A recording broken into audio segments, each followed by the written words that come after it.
السلام عليكم ورحمة الله وبركاته. أعوذ بالله من الشيطان الرجيم. بسم الله الرحمن الرحيم. رب اشرح لي صدري ويسر لي أمري واحلل عقدة من لساني يفقه قولي. قسمت 37 از قصه حیات رسول الله صلی الله علیه و سلم و اصحاب گرامی او. رسول الله صلی الله علیه و سلم و مسلمانان در بالای کوه احد بودند. مشرکین از نزد کوه به طرف مکه حرکت کردند. ابن ابی قمیعه همانی که رسول الله صلی الله علیه و سلم را چند مراتبه زخمی کرده بود، بین مشرکین اعلان کرد که من محمد را کشتم. در این حال ابو سفیان لشکر قریشی ها را جمع کرد و گفت ما به مسلمانان آنقدر ضرری نرساندیم و قریب بود که آنها به دست ما اسیر می افتادند. و با چند نفر به نزد کوه احد برگشت و صدا کرد محمد در بین شما هست؟ رسول خدا به صحابه فرمود جواب ندهید. ابو سفیان باز پرسید ابوبکر بین شما هست؟ رسول خدا فرمود جوابش ندهید. باز پرسید عمر بین شما هست؟ رسول خدا فرمود جوابش ندهید. ابو سفیان گفت اگر اینها کشته شده باشند پس دیگر همه تمام شد. یعنی محمد کشته شده باشد، ابوبکر و عمر کشته شده باشد، دیگر قوتی برای شما نمانده است. جنگ تمام شد و قوت شما هم تمام شد. عمر رضی الله عنه سخنان ابو سفیان را شنید، دیگر صبر نکرد. با آوازی بلند گفت بلکه کسانی را که پرسیدی زنده هستند، خدا تو را خار کند ای دشمن الله. ابو سفیان آواز عمر را شنید، شناخت که این عمر است. گفت ای عمر تو نزد من از ابن ابی قمیعه هم راستگوتری. و با آواز بلند و با فخر گفت هبل از ماست، هبل برتر است، بزرگ است.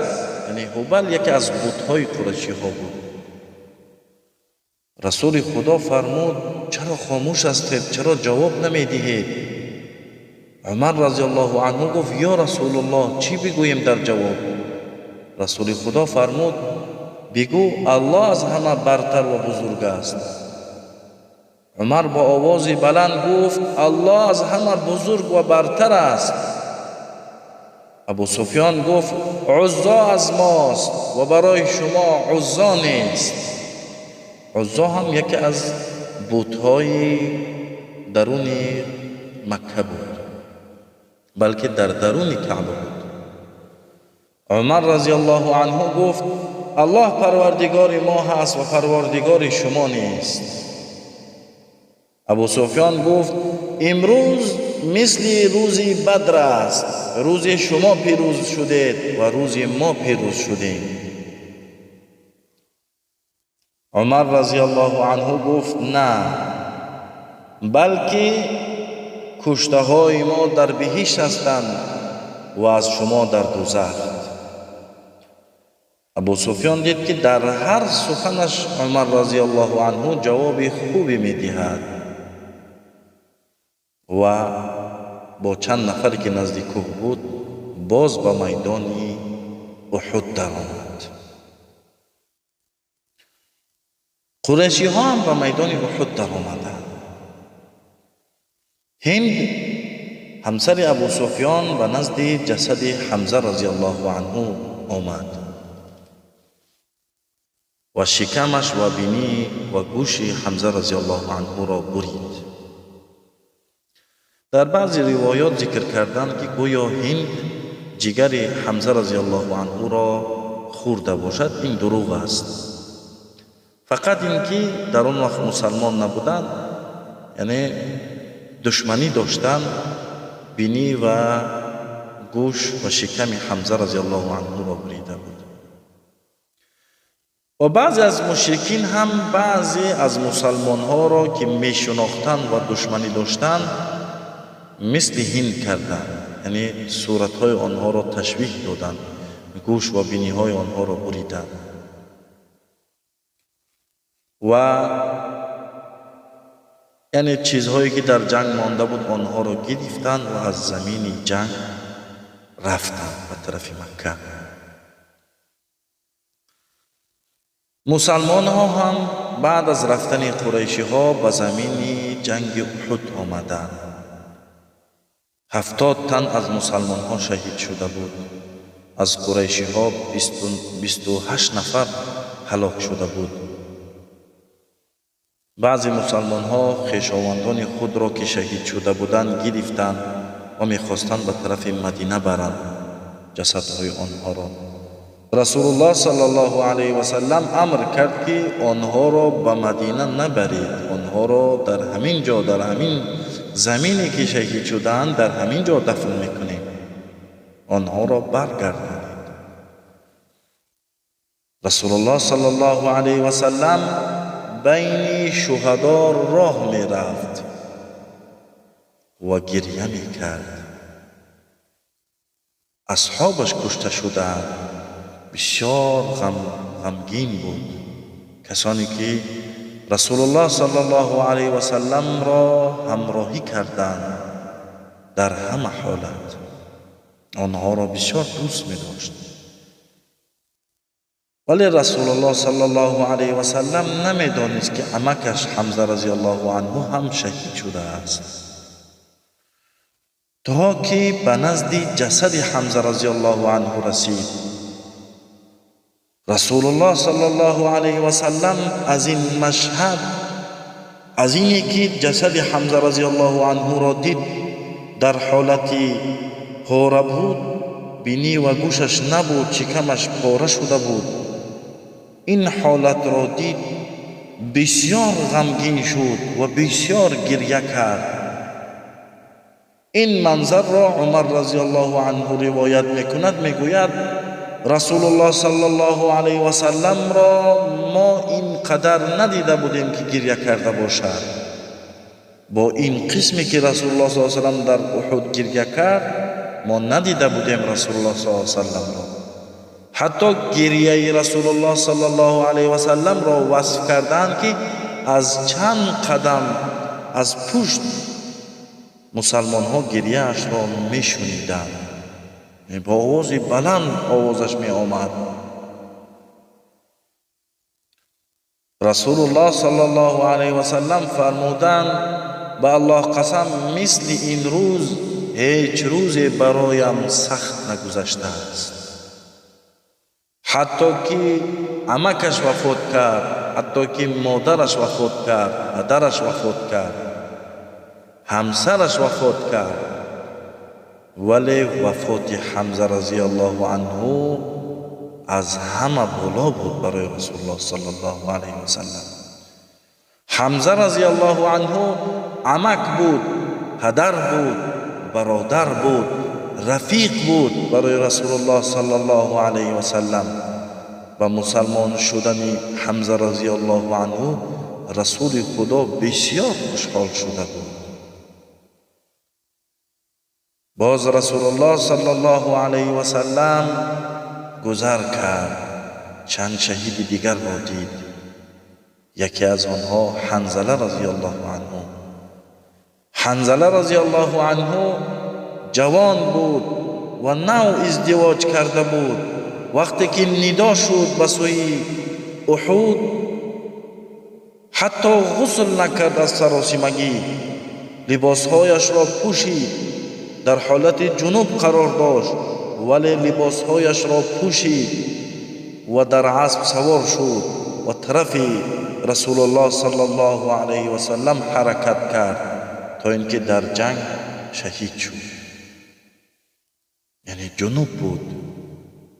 رسول الله صلی الله علیه و سلم فرمود میبینید حنظله را این جنوب بود ولی در جنگ شهید شد. سرش را بینید تر است. او را ملائکه ها غسل دادند. یعنی این مرتبه و شأن حنظله رضی الله عنه بود که ملائک او را غسل دادند. شخصی که او را ملائک غسل دادند این حنظله رضی الله عنه است.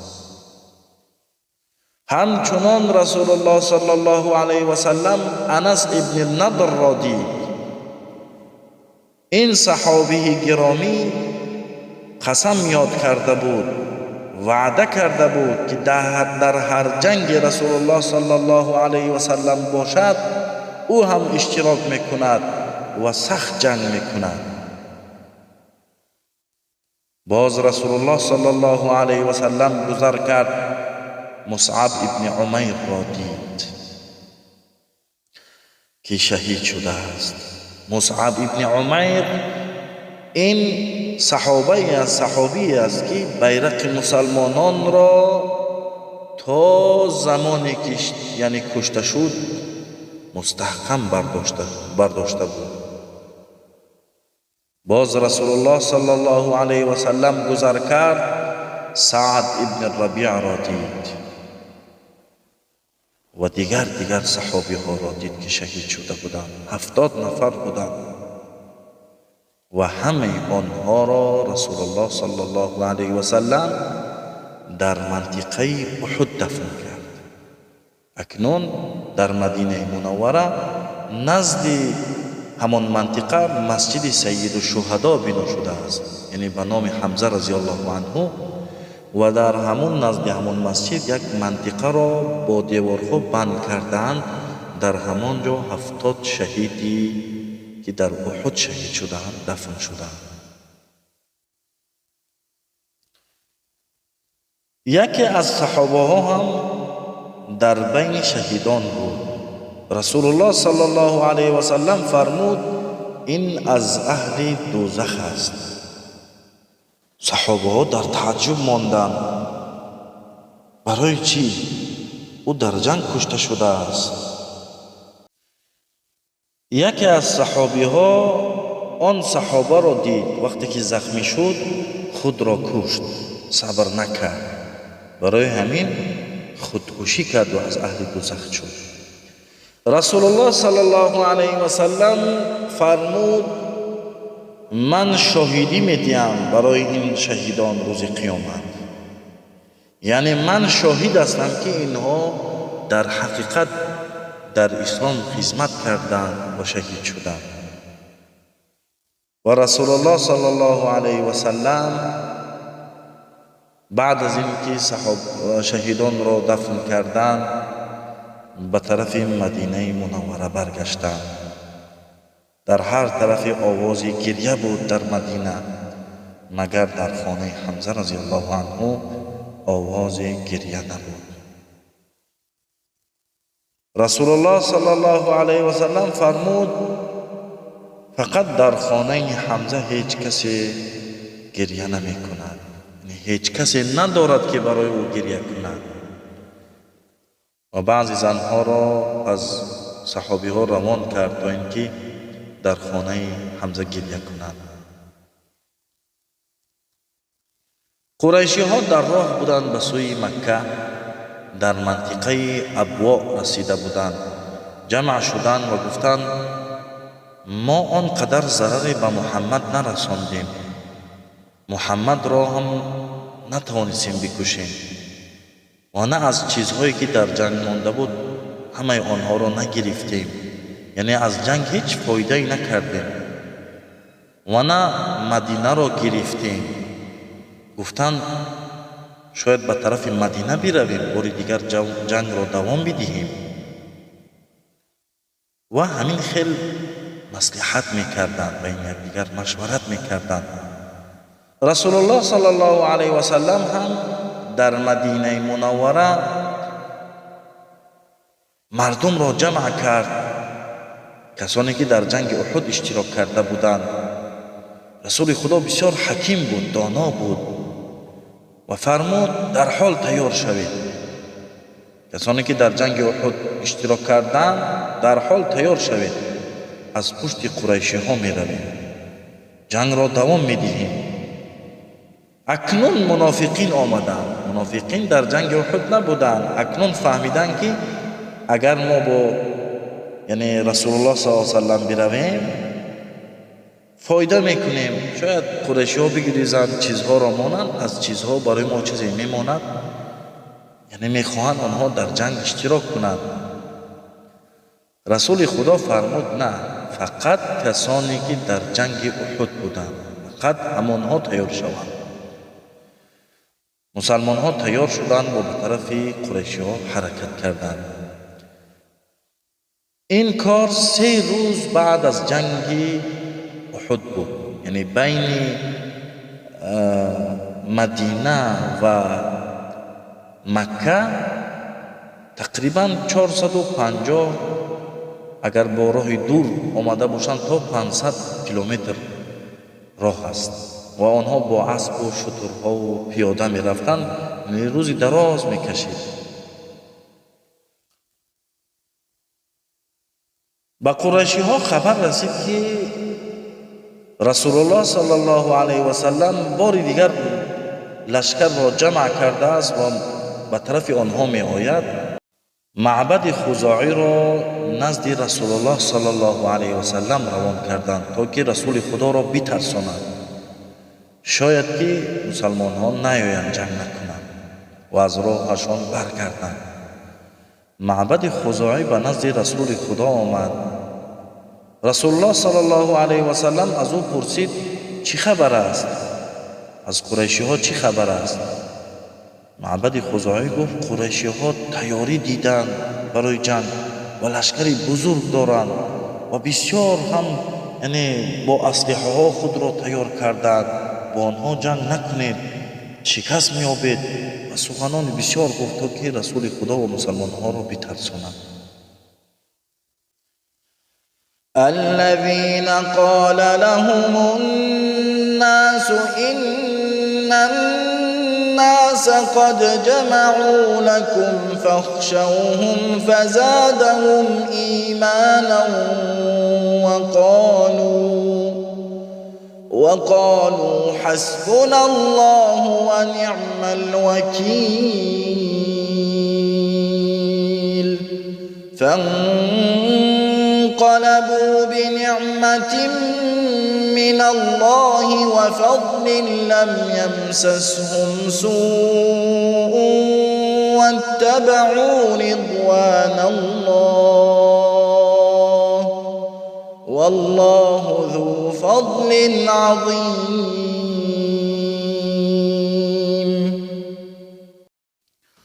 همان کسانی که برخی از مشرکان به آنان گفتند مردم مکه برای جنگ با شما گرد آمدند، پس از آنها بترسید. این سخنان بر ایمانشان افزود و گفتند الله تعالی برای ما بهترین محافظ است و بهترین مراقب و کارگزار است. رسول الله صلی الله علیه و سلم حرکت کرد به منطقه حمراء الاسد رسید. مسلمانان خیمه های خود را در منطقه حمراء الاسد زدند. مشرکین قریش انتظار بودند که دیگر مسلمان ها نمی آیند، ولی وقتی معبد خزاعی به نزد آنها رسید با آنها گفت نه، محمد به طرف حمراء الاسد می آید و او برای جنگ پر آماده است.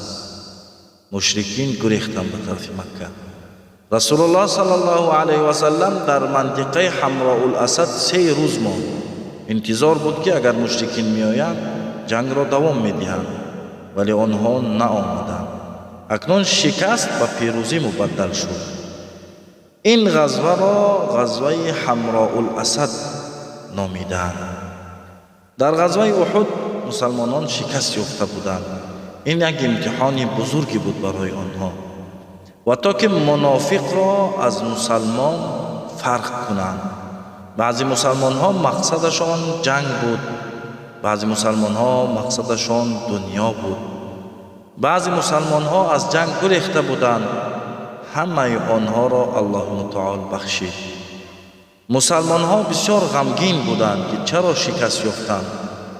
الله متعال این حالات را به مسلمانان در آیاتی بیان کرد. وَلِيُمَحِّصَ اللَّهُ الَّذِينَ آمَنُوا وَيَمْحَقَ الْكَافِرِينَ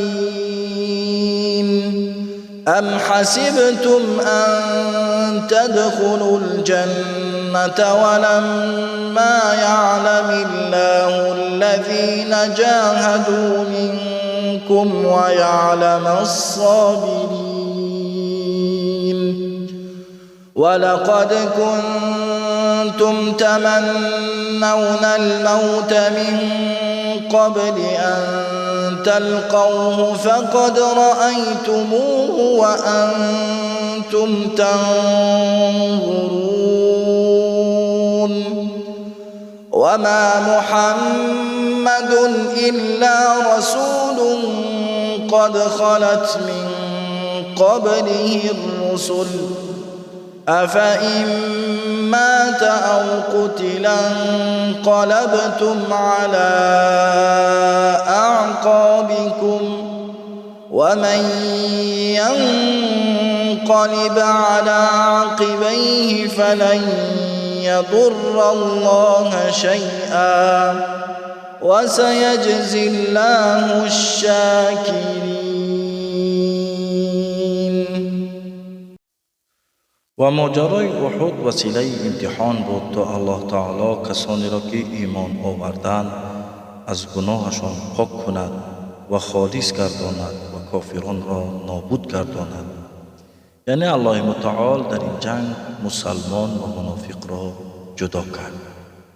و الله متعال می‌فرماید آیا شما جنت را می‌خواهید و فکر می‌کنید با آسانی به دست می‌آید؟